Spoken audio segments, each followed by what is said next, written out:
El medio ambiente, en una definición clásica, es el medio biótico más el medio abiótico más el medio social.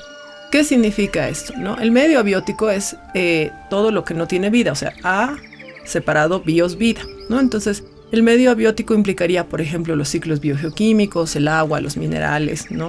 El suelo. Y el medio biótico es todo lo que tiene vida, como ser la fauna y la flora. Y a eso se añade justamente el medio sociocultural, que somos las personas. Por eso no está de más decir que el medio ambiente es todo lo que nos rodea. Pero también es importante entender, como nos decía el Papa Francisco, que todo está relacionado, ¿no? En el tema ambiental. Entonces, en el medio ambiente existen relaciones entre estos tres que estamos hablando. Y ya yendo a un tema más profundo, sí es todo lo que nos rodea, pero más allá de eso, es una relación, ¿no? Una relación entre las personas, una relación entre, digámoslo así, el medio abiótico, esto que no tiene vida, ¿no? Entre comillas, y entre el medio biótico. La ecología es la ciencia, ¿no? Desde su etimología, que estudia oikos, casa, logos, estudio, ¿no? Que estudia justamente la casa. Pero tiene que ver con el estudio de la naturaleza como tal. Es una rama de la biología que también estudia las relaciones entre los seres vivos, de estos y con el entorno. Entonces estudia estas interacciones entre los organismos y su ambiente. Un recurso natural es importante entender que es un término compuesto, ¿no? Porque cuando entendemos la palabra recurso, normalmente es algo que es perceptiblemente económico. Entonces un recurso natural es aquel producto que sale de la naturaleza que, por ejemplo, nos puede servir como energía, como algún material para el uso, para cubrir alguna necesidad del ser humano y de la persona. Por ejemplo, hay recursos renovables y no renovables, ¿no? Los recursos no renovables, por ejemplo, está el petróleo, el gas. Y recursos renovables son los que tienen que ver con los ciclos de la naturaleza, como ser el agua, entre otros. El bioma como tal es el nombre que recibe un grupo de ecosistemas, ¿no? Que también vamos a ver ese concepto en unos minutos, ¿no? El bioma como tal agrupa estos distintos ecosistemas que tenemos en la naturaleza. Por ejemplo, normalmente se divide en biomas terrestres y biomas acuáticos. Un ejemplo de un bioma es el bioma amazónico. Si bien agrupa varios ecosistemas, agrupa también una gran biodiversidad, ¿no? En cuanto al tema de fauna, pero también de flora. El hábitat es prácticamente el área o el lugar que promueve y que justamente genera un espacio vital a una población. O sea, ya sea, por ejemplo, el hábitat de la rana, por ejemplo, gigante del lago Titicaca, su hábitat sería el lago Titicaca. Entonces es este espacio físico que provee justamente las condiciones para una especie. La biodiversidad como tal es un concepto muy interesante porque justamente, y en esto quería compartir este concepto que habla de el término que hace referencia a la amplia variedad que existen de seres vivos en la tierra, ¿no? Y en el agua, y sus patrones naturales que la conforman. La biodiversidad nos ayuda a entender como término no solamente el número de especies, sino las cualidades que tienen las especies, ¿no? Sus capacidades, entre otros factores que tienen que ver con todas las especies que habitan la Tierra. La vulnerabilidad ambiental tiene que ver con el tema del riesgo. Hay esta ecuación que la entendemos desde la gestión del riesgo, que riesgo es igual a amenaza por vulnerabilidad. Entonces los riesgos ambientales a los cuales podemos estar expuestos van a depender de las vulnerabilidades. Entonces, cuando nos ponemos a pensar, por ejemplo, en una vulnerabilidad ambiental, tiene que ver con el hecho social, ¿no? Porque siempre vamos a estar interrelacionados con la naturaleza. Entonces, las vulnerabilidades ambientales se generan cuando se pone en riesgo, por ejemplo, la vida de una especie en la cadena trófica, porque justamente el hecho de que una especie se extinga pone en riesgo a las otras, o por ejemplo otros tipos de vulnerabilidades ambientales como las que ha traído el calentamiento global.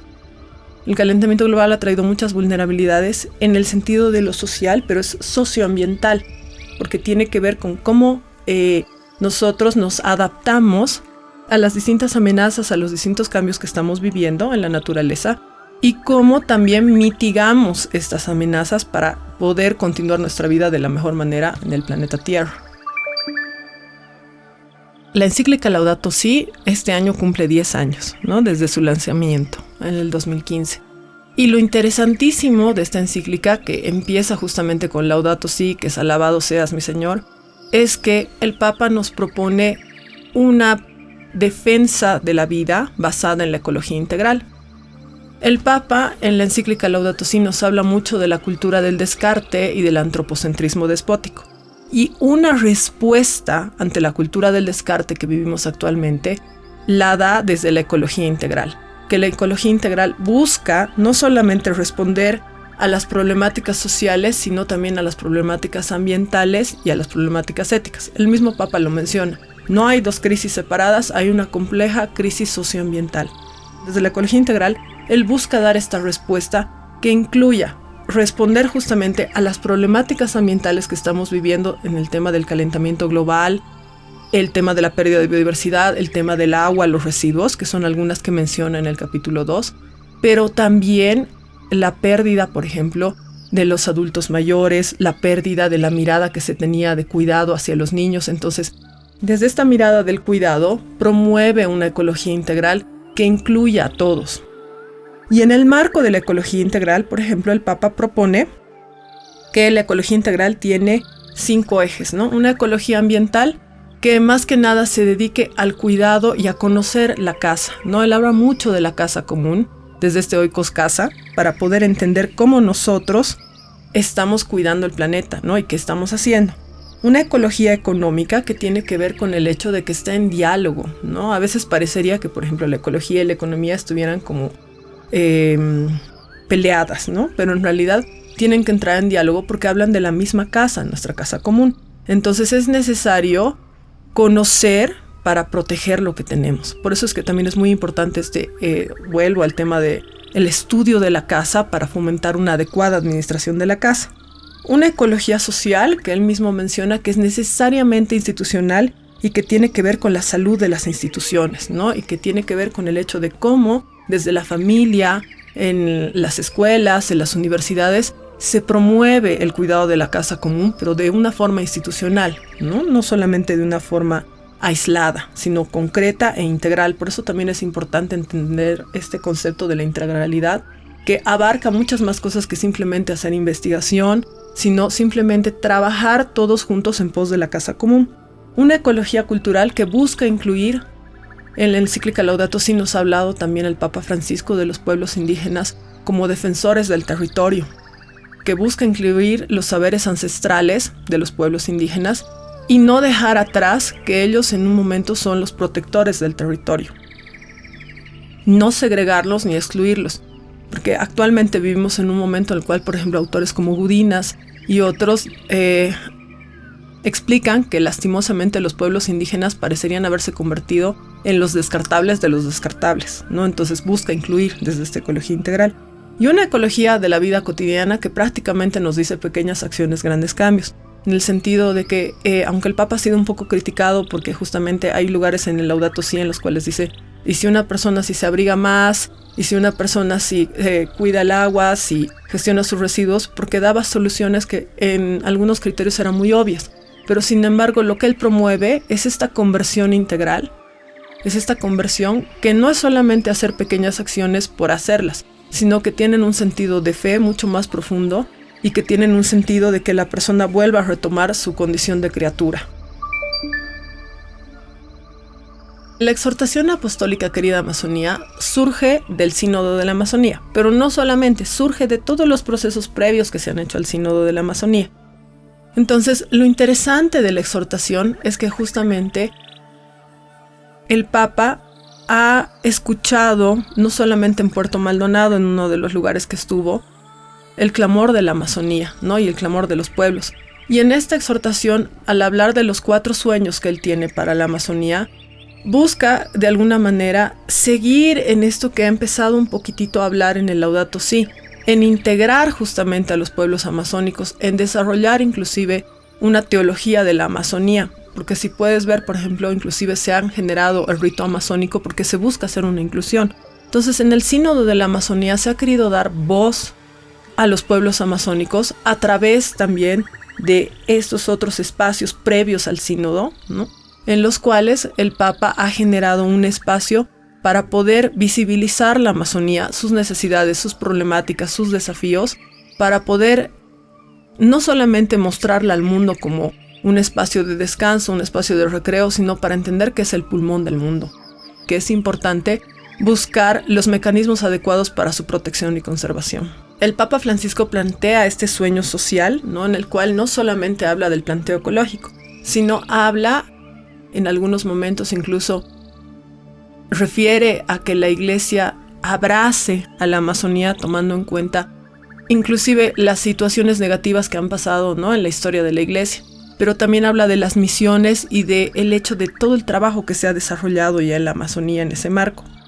Después nos habla de un sueño cultural que tiene que ver con este tema de proteger, pero no solamente proteger la cultura en un sentido, digámoslo así, como preservar, sino del hecho de que si los pueblos amazónicos pierden su forma de ser, su lenguaje, sus tradiciones, no solamente se pierde, por ejemplo, un pueblo, como decir el pueblo Chimán o el pueblo Ayoreo, sino se pierde un patrimonio como tal para la humanidad. Entonces eso es lo interesante sobre el tema del sueño cultural.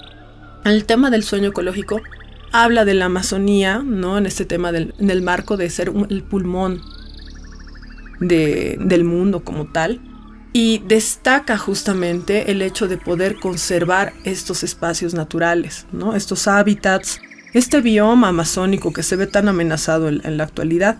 Y ya en el sueño eclesial, inclusive habla, por ejemplo, un poco, incipientemente, pero habla de la importancia de poder generar espacios para generar como una teología amazónica. Es muy completo esta exhortación apostólica en ese sentido porque explora muchos aspectos de la Amazonía y está basada justamente en el sínodo y en todos los espacios previos que se han tenido con los pueblos amazónicos de la Panamazonía.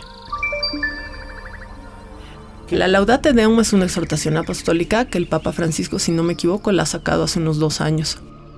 Si no me equivoco, estamos a 2025, hacia el 2023. Y vuelve a retomar el Laudato Si, pero con más fuerza en el tema del calentamiento global y los cambios climáticos que se han generado. Lastimosamente vuelve a hablar de que todo lo que se ha dicho en el 2015 en cuanto a temas de política internacional y del paradigma tecnocrático que aún continúa. Que se han hecho esfuerzos, sí, ¿no? Que las personas, por ejemplo, en el marco de la ecología de la vida cotidiana, buscan cuidar el medio ambiente, que se ha generado espacios inclusive dentro de la propia iglesia como tal, en las universidades, ¿no? En los colegios, en las escuelas, que sí se ha generado, pero que todavía estos esfuerzos son insuficientes. Critica mucho este tema y también, si no me equivoco, en el primer documento, en el Laudato Si, habla mucho de la debilidad de las reacciones. Inclusive es un apartado en el Laudato Si que habla de la debilidad de las reacciones a nivel político internacional.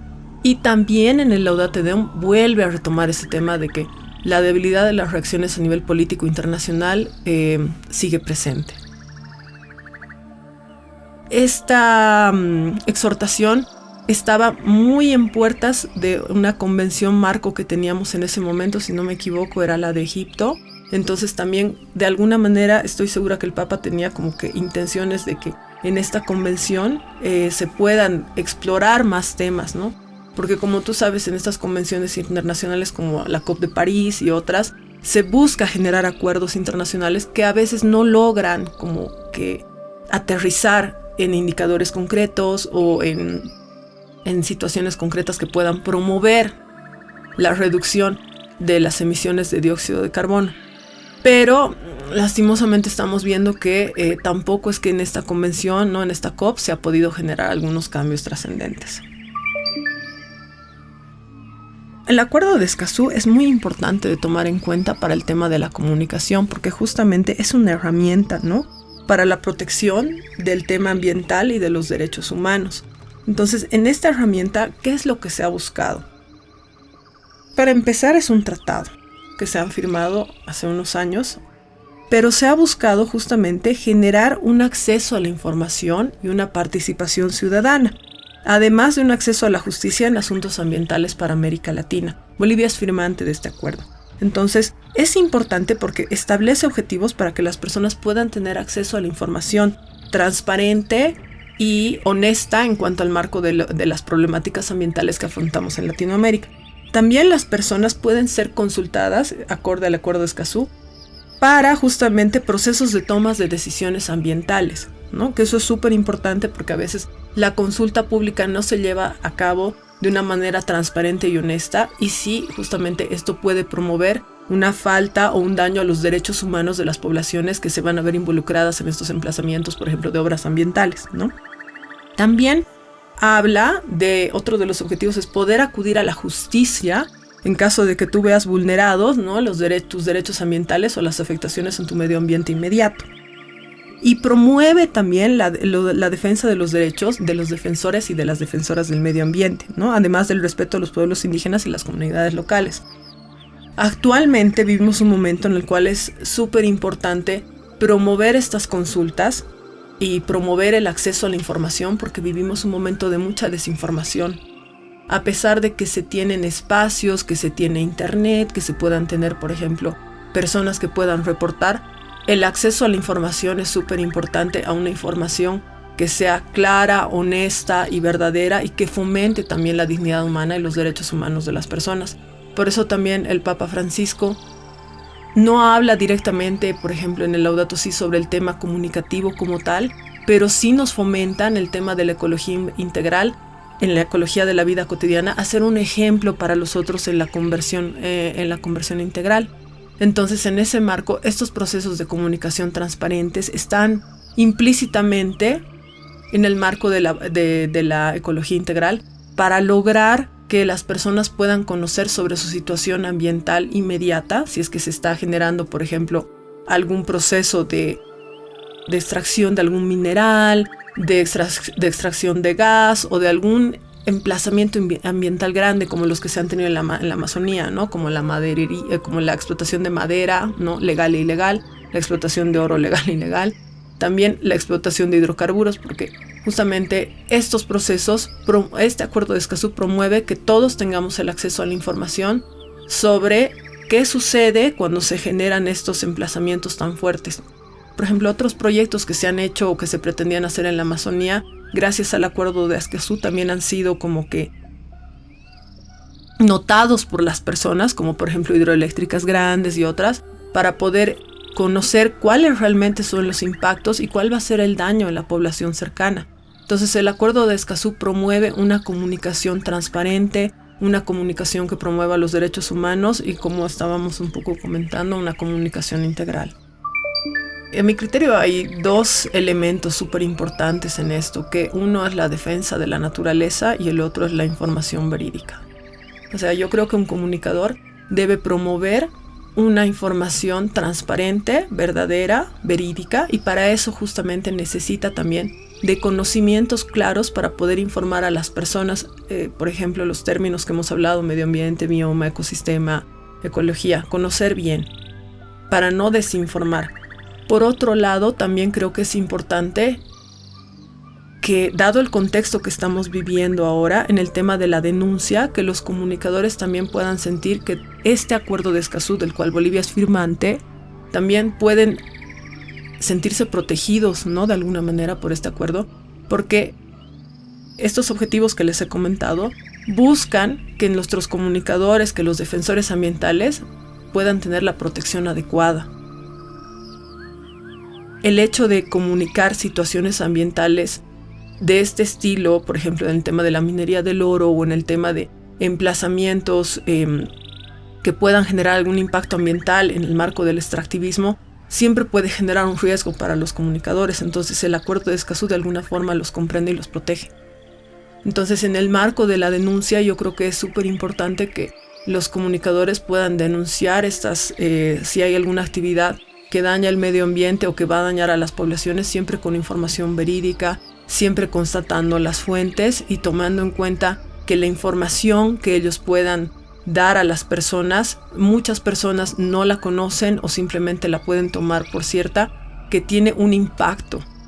A veces yo veo que, por ejemplo, y lo veo con los estudiantes también, estos TikToks que promueven fake news, información falsa, son como que los más sonados, pero sin embargo yo creo que es importante hacer una comunicación en el marco de la ecología integral que promueva los derechos humanos, que promueva la defensa de la vida, que promueva una lucha frontal contra la cultura del descarte y que busque el bienestar común de las poblaciones y de las comunidades. Entonces yo creo que los comunicadores tienen una ardua tarea en el marco de la información verídica y también de la defensa del territorio.